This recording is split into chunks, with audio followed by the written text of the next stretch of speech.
This is the little devil. Top 10 most underrated rock bands of the 70s and 80s. What if some of the greatest rock bands of the 70s and 80s never got the recognition they truly deserved? We're talking about bands with legendary musicians, incredible albums, explosive live performances, unforgettable riffs, and songs that still sound phenomenal decades later.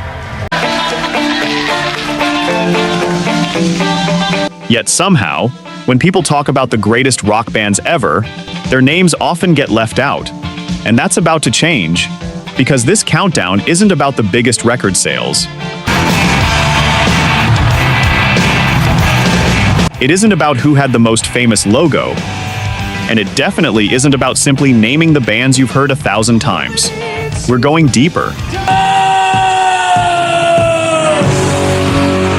We're digging into the bands that serious rock fans know, and casual listeners may have completely overlooked.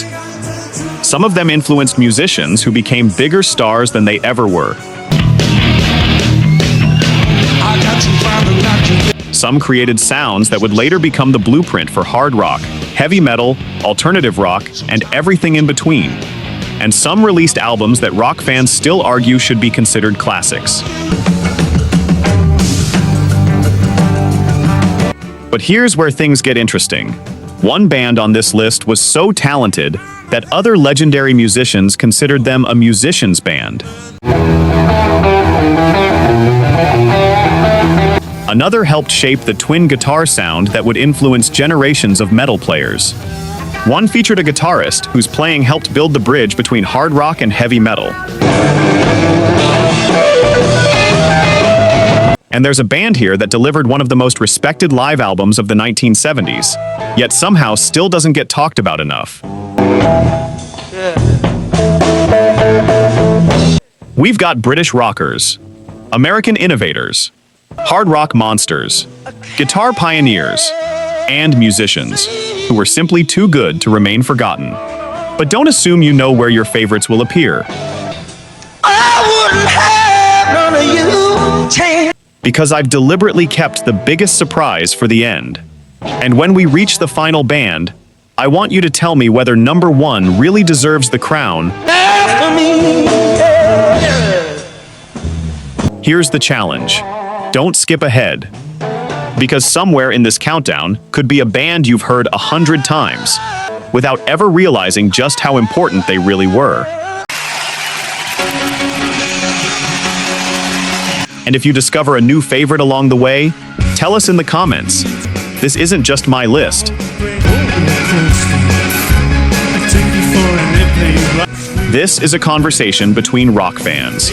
So before we reveal the first name, hit like, subscribe to the channel, and turn on notifications if you want more deep dives into the bands, albums, concerts, guitarists, and performances that made rock history.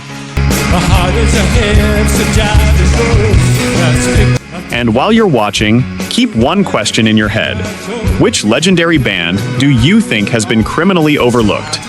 Because I already know this countdown is going to cause some serious arguments. And that's exactly what we want. So turn up the volume, get comfortable, and let's uncover the most underrated rock bands of the 70s and 80s. The first one is coming up now. This is the little devil. Top 10 most underrated rock bands of the 70s and 80s. At number 10, The Cult. What if I told you one of the most overlooked rock bands of the 80s could stand toe-to-toe with the era's biggest names? Before you scroll past this one, listen up, because The Cult weren't just another 80s rock band.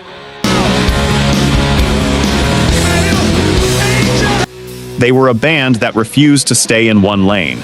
The Cult began their journey in the early 80s under the names Southern Death Cult and later Death Cult, before becoming simply The Cult in 1984. Their sound initially came from the darker post-punk and gothic world, but guitarist Billy Duffy and vocalist Ian Astbury had much bigger ambitions. The Cult band Then came 1985's Love. Suddenly, the Cult were combining atmospheric, psychedelic textures with huge rock guitars. And at the center was She Sells Sanctuary, a song with a guitar sound that seemed to float between gothic atmosphere and arena rock power. But they weren't finished. In 1987, they completely changed direction with electric.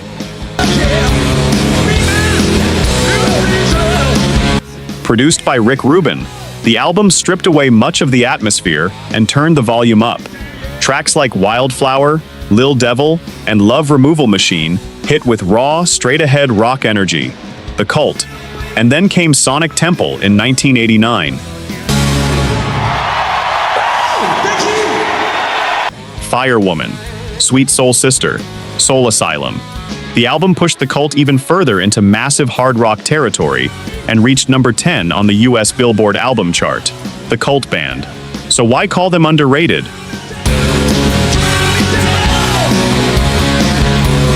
Because when people talk about the biggest rock bands of the 80s, the Cult are often pushed behind the usual giants. But look at what they actually accomplished. They moved from post-punk and gothic rock to psychedelic hard rock to arena-sized guitar music without losing their identity. And Billy Duffy's guitar work deserves serious attention. Even decades later, Firewoman remains a staple of their live performances, and Duffy has described the track as one of the most challenging songs to reproduce live because of its layered guitars and demanding vocal parts. Guitar World, that's the thing about the Cult. They weren't simply following the sound of the decade, they kept reinventing themselves. And that's why they open our countdown at number 10. Now here's the question for the rock community. Is the Cult actually underrated, or should they be much higher on this list? And which band do you think we've ranked too low? Drop your answer below. If the Cult was part of your soundtrack, hit like, share this with another rock fan, and subscribe, because the next 9 bands get even harder to argue with. And trust me, you will disagree with some of these rankings. Top 10 Most Underrated Rock Bands of the 70s and 80s. At number 9, King's X. One, two, three. What if I told you one of the most talented rock trios of the 80s was sitting right there in front of the music industry, and somehow the mainstream never fully caught on? At number 9 is King's X, a band that sounded like they were years ahead of their time. And if you've never heard them before, you may have just discovered your new favorite band. King's X emerged from Houston in the mid-1980s, built around 3 extraordinary musicians: Doug Pinnick on bass and vocals, Ty Tabor on guitar and vocals, and Jerry Gaskill on drums and vocals. But calling them simply a hard rock band doesn't really explain what made them special. Their music mixed heavy rock, funk, soul, gospel, progressive rock, and Beatles-inspired harmonies into a sound that was incredibly difficult to categorize. Then came 1988's Out of the Silent Planet. Critics took notice. But commercially, the album only reached number 144 on the Billboard 200. That should have been the end of the story. Instead, King's X came back even stronger. In 1989, they released Gretchen Goes to Nebraska. Songs like Over My Head, Summerland, Mission, and The Burning Down demonstrated just how unique this band really was. And the strange thing was that musicians seemed to recognize their brilliance even when mainstream audiences didn't. They toured alongside major acts, including Cheap Trick, Blue Oyster Cult, Anthrax, Robert Plant, and others. building a reputation among serious rock and metal fans. Then came Faith, Hope, Love in 1990. The album nearly reached the US top 30, while It's Love received major MTV exposure. The band even landed a major arena tour, opening for AC/DC. Spotify. So why didn't King's X become one of the biggest bands on the planet? Maybe that's exactly the problem. They didn't fit neatly into the musical categories dominating the decade. They weren't simply metal. They weren't simply progressive rock. They weren't simply funk. They were King's X. And that uniqueness may have been both their greatest strength and their biggest commercial obstacle. But influence isn't always measured by chart positions. Their combination of heavy riffs, soulful vocals, unusual harmonies, and progressive songwriting helped point towards sounds that would become increasingly important in alternative and progressive metal. That's why King's X belongs on this list. Not because they were unknown, but because their talent and influence were far greater than their level of mainstream recognition. Now I want to hear from the real rock fans. Did King's X deserve to be much bigger? And be honest, have you been listening to them for years, or did this video just introduce you to them? Drop your answer below. If King's X deserves more recognition, like this video, share it with another rock fan, and subscribe.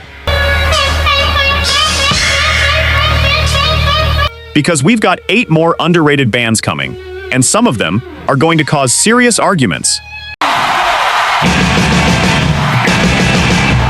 Top 10 most underrated rock bands of the 70s and 80s. At number 8, Triumph.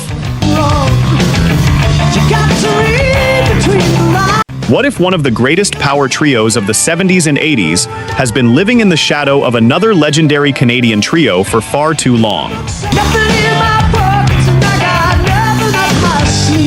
At number 8 is Triumph.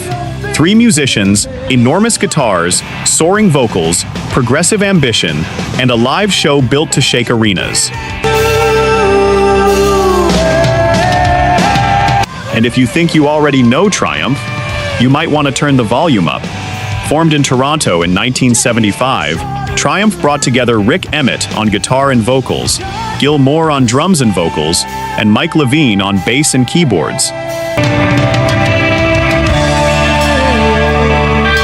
That lineup created something special: the technical ambition of progressive rock, the power of hard rock, and the huge melodies of arena rock, all packed into a 3-piece band. Their early records built a loyal following, but the breakthrough came with 1979's Just a Game. That album produced Hold On and Lay It on the Line. Songs that became staples of Triumph's live shows and rock radio. Rick Emmett. Then came 1981's Allied Forces. And this is where the argument gets serious. The album reached number 23 on the Billboard album chart and eventually went platinum in the United States. It also produced 2 of their signature songs, Magic Power and Fight the Good Fight. But Triumph wasn't just about studio records. Their concerts were spectacular. Lasers, pyrotechnics, massive lighting, and Rick Emmett delivering blistering guitar work while also handling lead vocals. In fact, Triumph's innovative approach to arena production earned them Performance Magazine's 1981 Innovators of the Year Award. Triumph Music. That's an important part of their story. They weren't simply trying to make big music.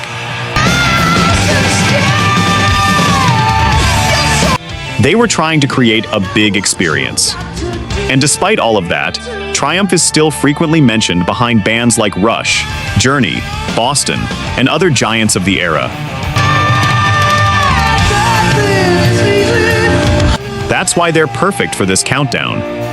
They had gold and platinum albums, major rock radio hits, huge concerts, virtuoso musicianship, and a fiercely loyal fan base. Yet decades later, plenty of casual rock fans still don't realize just how good this band was. And that's exactly what underrated means. Now let's settle this with the rock community. Is Triumph really underrated, or should they be much higher than #8? And if you're a longtime Triumph fan, what song should every new listener hear first?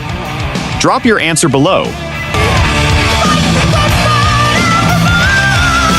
Like, if Triumph deserves more respect, share this with a fellow rock fan and subscribe, because 7 more underrated bands are coming. And trust me, some of these rankings are going to start a war in the comments. Top 10 Most Underrated Rock Bands of the 70s and 80s. At number 7, Wishbone Ash. Before Iron Maiden, before Thin Lizzy became famous for twin guitars, there was a British band quietly changing the way rock guitar could sound. 2 lead guitars. Trading melodies, harmonizing, and creating something that still sounds incredible more than 50 years later. At number 7 on our list of the most underrated rock bands of the 70s and 80s, Wishbone Ash. And trust me, if you love guitar-driven rock, you need to know this band. Formed in 1969, Wishbone Ash developed a distinctive sound built around twin lead guitars, blending hard rock with folk, blues, progressive rock, and jazz influences. Their official history describes them as pioneers of the twin lead approach, and their influence reached bands including Thin Lizzy and Iron Maiden. Wishbone Ash official. But here's where the story gets interesting. In the early 70s, Wishbone Ash weren't some forgotten underground band. They were touring relentlessly, including shows supporting giants such as The Who, 10 Years After, and Black Sabbath. In 1971, they were even voted Best New Band by British music publications. Then came the album that changed everything, 1972's Argus. And this wasn't just another rock record. Argus reached number 2 on the UK album chart, and it has since become widely regarded as the band's defining album. Wishbone Historical. Listen to tracks like The King Will Come, Warrior, and Sometime World. The guitars don't simply play riffs, they speak to each other. Andy Powell and Ted Turner could trade lines, harmonize melodies, and build guitar passages that sounded almost orchestral. And that's the secret weapon of Wishbone Ash. They understood that 2 guitars don't have to compete. They can become one voice. That approach would become hugely important to later hard rock and metal. Thin Lizzy took the idea and made it their own. Iron Maiden took it somewhere even heavier, and generations of guitarists continued exploring the possibilities of harmonized lead guitars, louder. Yet somehow, when people talk about the greatest rock bands of the 70s, Wishbone Ash often gets pushed into the background. That's exactly why they're here. They weren't simply good musicians. They helped establish a guitar language that other legendary bands would later speak. And Argus remains the perfect starting point. If you've never heard it, put on your headphones, turn up the volume, and let those twin guitars do the talking. You might wonder how a band this influential isn't mentioned more often. Now I want to hear from the real rock fans. Is Wishbone Ash underrated, or should they actually be much higher on this list? And which song should someone hear first? The King Will Come, Warrior, or Sometime World? Drop your choice below.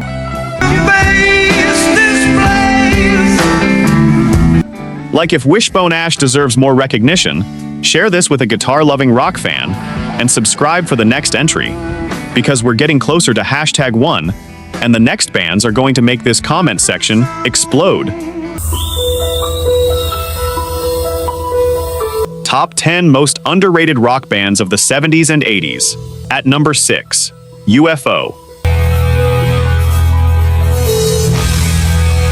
What if one of the greatest hard rock guitarists of his generation was hiding in plain sight? Before countless metal and hard rock guitarists made the guitar their weapon of choice, UFO were already building the blueprint. And at the center of it all was a young German guitarist named Michael Schenker. At number 6 on our countdown, UFO. UFO had already been making music before Michael Schenker joined, but everything changed when the teenage guitarist came aboard in 1973. He was only 18, yet his playing would help transform the band's sound into something much heavier and more influential. Then came 1974's Phenomenon, and suddenly, UFO had songs like Doctor Doctor and Rock Bottom. Rock Bottom became a showcase for Schenker's extraordinary guitar playing, while Doctor Doctor eventually became one of the band's most recognizable songs. They followed with Force It in 1975 and No Heavy Petting in 1976, building an increasingly loyal audience, particularly in America. All music. Then came 1977's Lights Out. This was UFO firing on all cylinders. The title track, Too Hot to Handle. And the beautiful, atmospheric Love to Love. This wasn't just heavy rock. It was melodic, dramatic, powerful, and incredibly musical.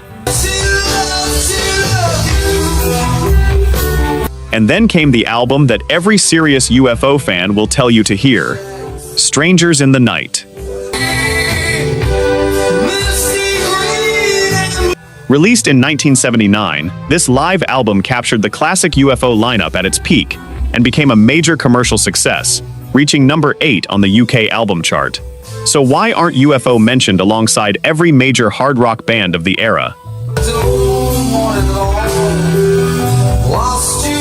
That's the mystery.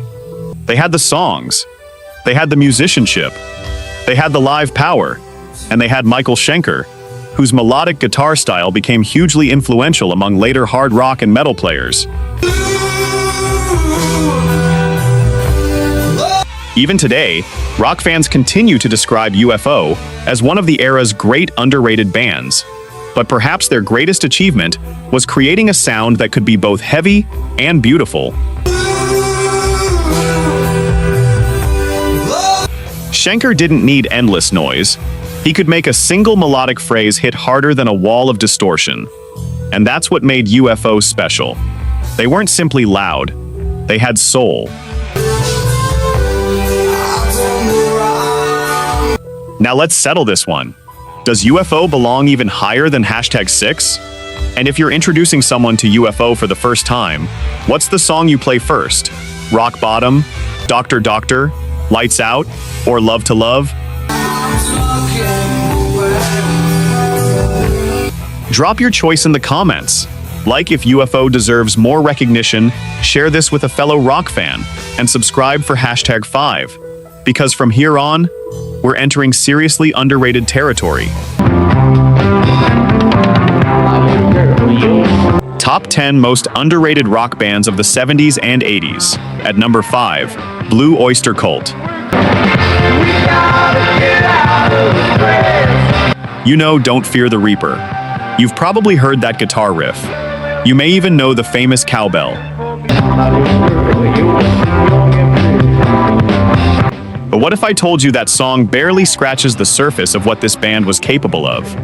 At number 5 on our countdown is one of the most intelligent, mysterious, and criminally underrated bands in rock history. Blue Oyster Cult. Blue Oyster Cult emerged from Long Island, New York, and released their self-titled debut in 1972. Right from the beginning, they sounded different. Dark, heavy, psychedelic, and strangely sophisticated. Songs like Cities on Flame with Rock and Roll showed that this wasn't just another hard rock band. Then came 1974's Secret Treaties. And this is where serious rock fans need to pay attention. The album reached number 53 on the Billboard 200, but its influence went far beyond its chart position.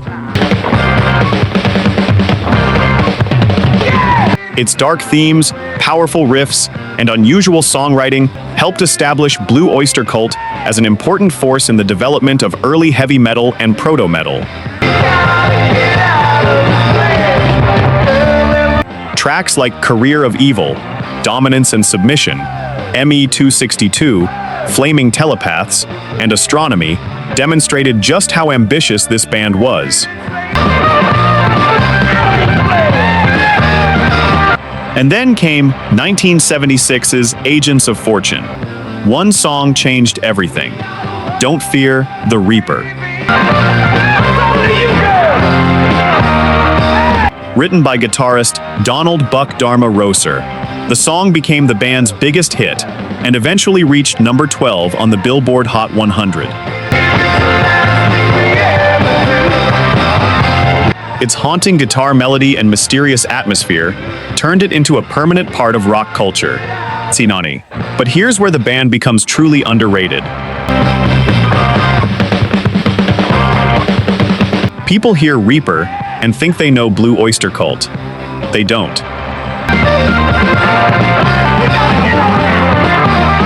This band had an entire catalog filled with strange stories, heavy riffs, intricate guitar work, dark humor, and songs that could sound both beautiful and unsettling.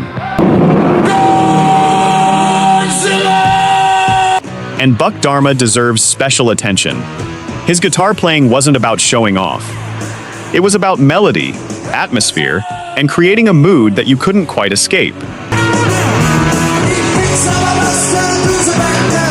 Even today, fans constantly point out how much deeper the band's catalog goes beyond Reaper.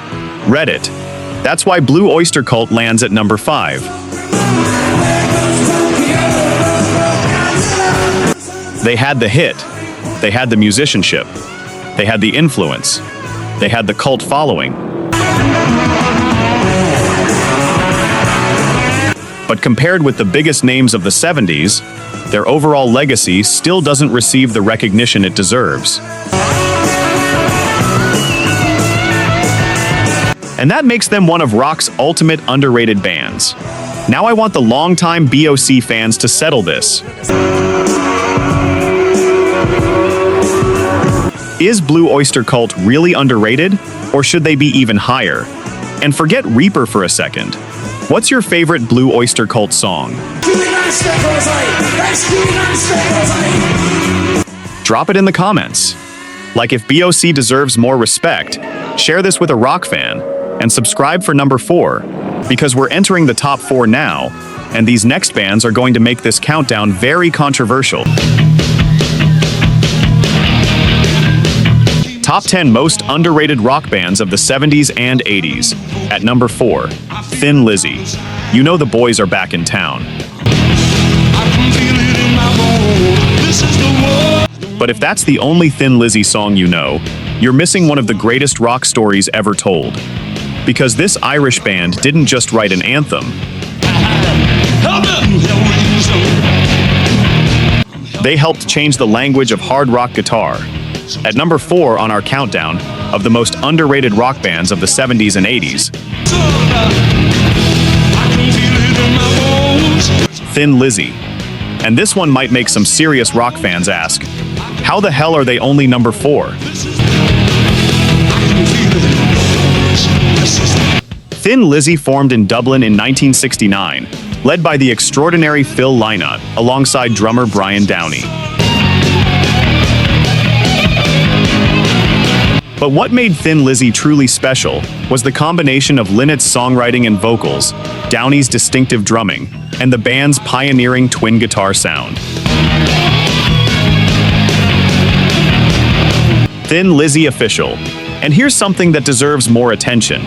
Thin Lizzy didn't simply use two guitarists. They turned harmonized lead guitars into a signature sound. Scott Gorham and Brian Robertson could trade lines, lock into harmonies, and create melodies that sounded enormous without sacrificing the raw aggression of hard rock.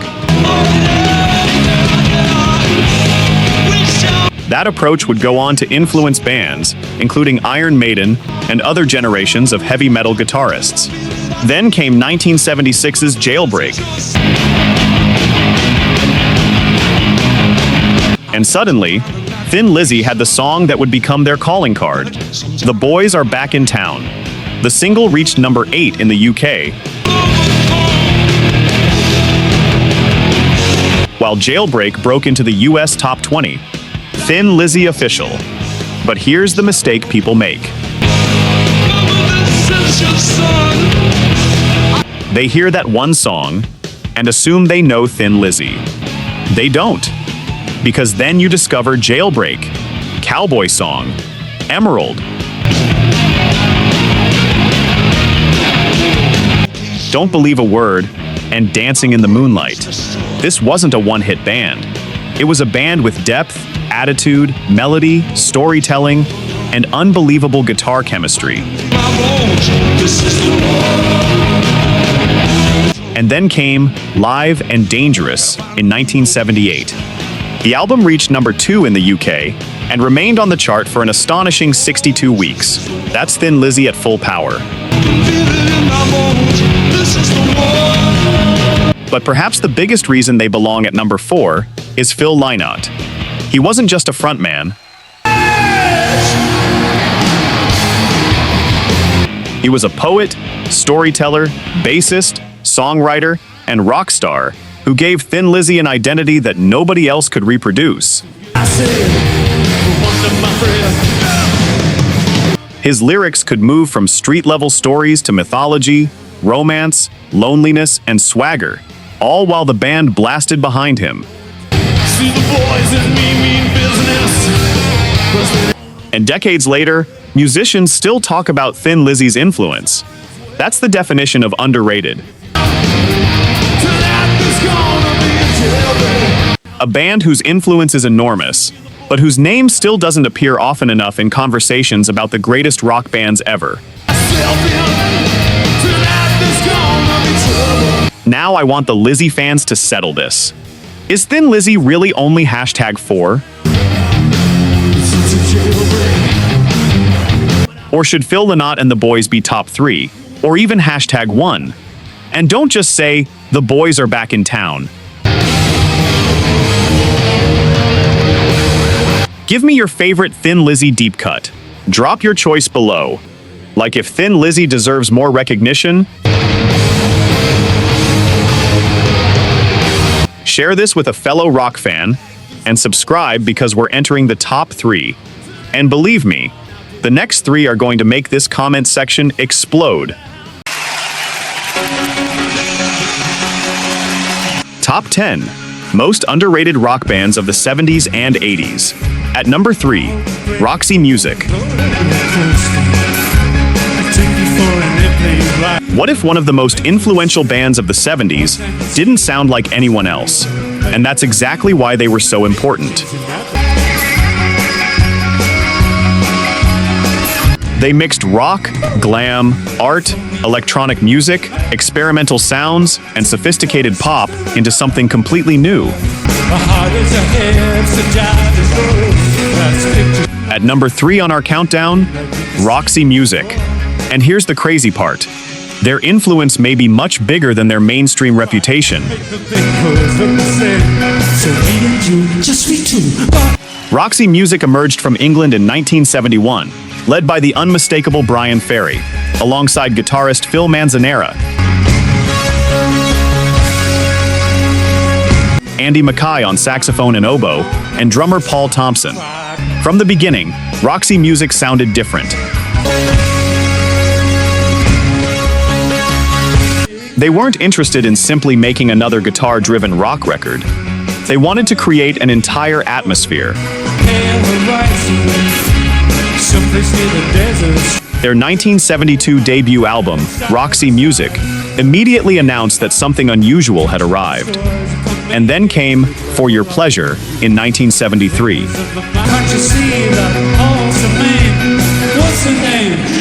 Then Stranded, then Country Life, then Siren.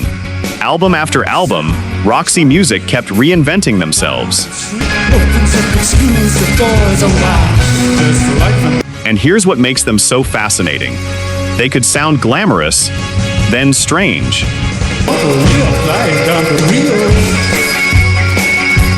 Then beautiful, then completely futuristic. Bryan Ferry brought sophistication and theatricality.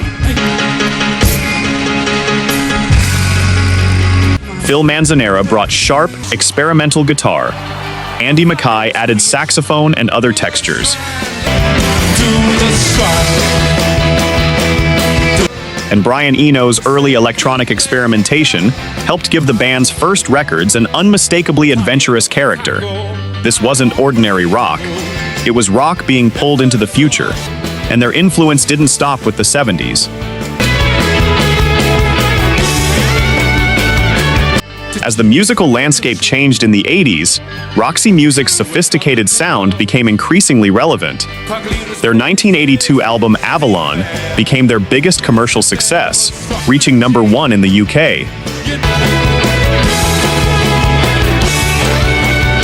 The title track Avalon and songs like More Than This show just how far the band had evolved. But here's the mistake people often make. They hear More Than This and think Roxy Music was simply sophisticated pop.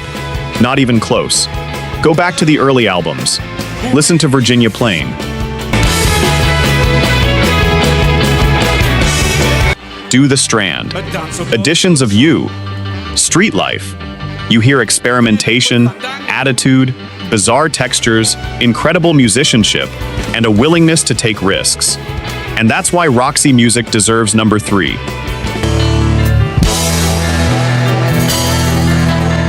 They weren't simply successful musicians. They helped expand the definition of what rock music could be. Their fingerprints can be heard across art rock, glam, new wave, electronic music, alternative rock, and sophisticated pop. And yet, when casual fans list the greatest bands of the 70s, Roxy Music often doesn't get mentioned alongside the obvious giants. That's exactly what makes them underrated. Now I want the Roxy Music fans to settle this. Are they really underrated? Or should Roxy Music be even higher on this list? And which era do you prefer? The experimental early Roxy Music, or the sophisticated Avalon era? Drop your choice below. Like if Roxy Music deserves more recognition, share this with another rock fan, and subscribe for #2. Because we're getting closer to #1. And remember, Little Feat is still waiting at the top. The final 2 are coming, and this countdown isn't finished surprising you yet. Top 10 Most Underrated Rock Bands of the 70s and 80s. At #2, Humble Pie. What happens when you put Steve Marriott, Peter Frampton, Greg Ridley, and Jerry Shirley in the same band? You get a rock and roll monster. A band that could shake a building, destroy a stage, and make a live audience completely lose its mind. Yet somehow, decades later, their name still doesn't get mentioned enough. At #2 on our countdown, Humble Pie. And if you think Peter Frampton was only the guy behind Frampton Comes Alive, you need to hear this band.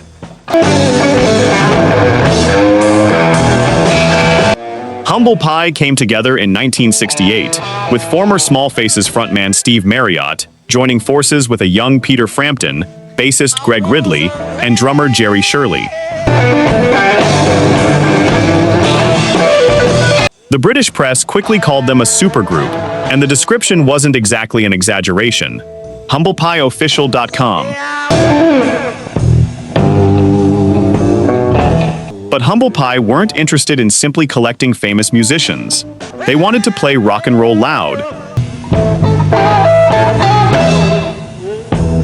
Their early records showed a surprisingly broad range, but by 1971, the band's live reputation was becoming impossible to ignore. They had built a strong following through relentless American touring, and then they got their chance to capture that power on record. AllAboutJazz.com. They went to New York's Fillmore East in May 1971. 4 shows, 2 nights. And what happened next became rock history. The result was performance, Rock in the Fillmore.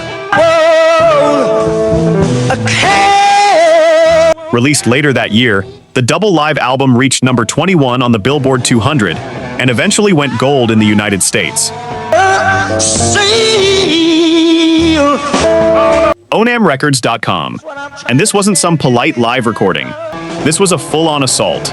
Steve Marriott's voice sounded like it was coming through a brick wall. I wouldn't have none of you. Peter Frampton traded blazing guitar lines with him. Greg Ridley and Jerry Shirley locked down a thunderous rhythm section. And then came I Don't Need No Doctor. Running after me. Yeah. Stone Cold Fever, Rollin' Stone. These performances weren't just songs, they were events. The 17-minute-plus Rollin' Stone became one of the album's defining moments, while I Don't Need No Doctor showcased the explosive guitar interplay between Marriott and Frampton. HowardStern.com, and here's why Humble Pie deserves number 2. Kinda skinny on the side. Long. Their influence reached far beyond their own record sales. The band's official history points to Humble Pie as a foundational influence on generations of hard rock artists, from Aerosmith and Van Halen to Quiet Riot, The Black Crowes, Rival Sons, and Dirty Honey. I'll say it. HumblePieOfficial.com. Yet their name is still strangely absent from many mainstream conversations about the greatest rock bands ever. That's almost unbelievable. Because when you hear Humble Pie at full volume, you don't hear an underrated band. You hear a band that sounds like it belongs in the Rock and Roll Hall of Fame conversation. And that's why they're number 2. Now I want the old school rock fans to settle this. Is Humble Pie actually the most underrated band on this entire list? And what's your essential track? I Don't Need No Doctor, 30 Days in the Hole, Stone Cold Fever, or Rollin' Stone? Drop your answer below. Like if Humble Pie deserves more recognition, share this with a serious rock fan, and subscribe because there's only one band left. And after Humble Pie at number 2, you'd better be ready for the band I've chosen as #1. We're going to be playing and singing with us tonight. Top 10 most underrated rock bands of the 70s and 80s. At number 1, Little Feat. What if I told you that one of the greatest American rock bands of the 70s was also one of the least appreciated by the mainstream? A band admired by musicians, worshipped by serious rock fans, and capable of turning rock, blues, funk, country, jazz, and New Orleans rhythm into something completely their own. At number 1, Little Feat. And if you think they're just another classic rock band, turn this one up. Little Feat formed in Los Angeles in 1969, led by the brilliant singer, songwriter, guitarist, and slide guitarist Lowell George. Ran away. Guess that guitar player sure. But from the beginning, they refused to sound like everybody else. They could be funky, they could be soulful, they could be bluesy, they could be country, they could be jazzy.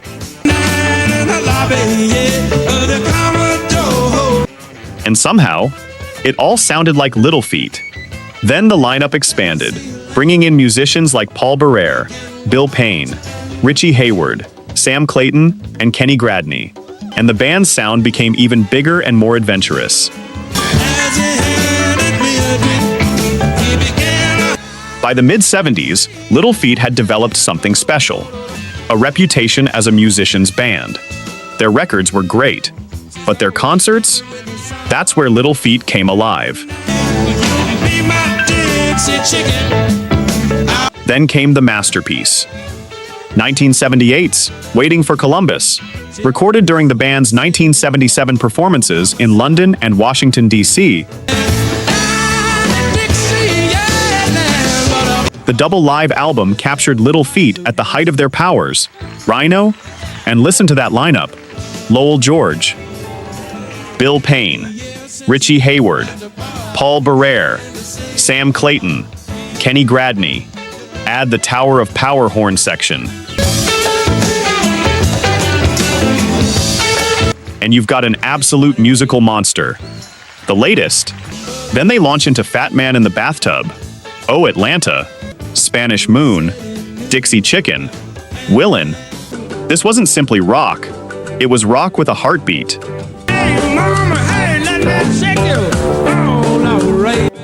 It could groove like funk, swing like jazz, hit like blues, and still sound completely at home on a rock stage. And here's what makes their story so fascinating. Other musicians knew how great they were. Bonnie Raitt, Robert Plant, Jimmy Page, the Rolling Stones, and other major artists were among those who admired Little Feat and their music.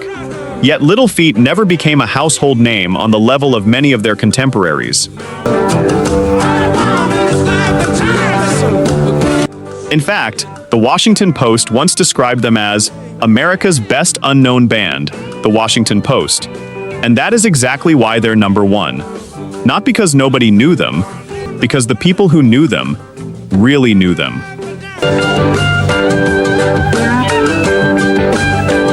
Little Feat created music that rewarded you for listening again, and again, and again. Every time you come back, you hear another guitar line, another keyboard phrase, another rhythm buried underneath the groove. That's timeless musicianship.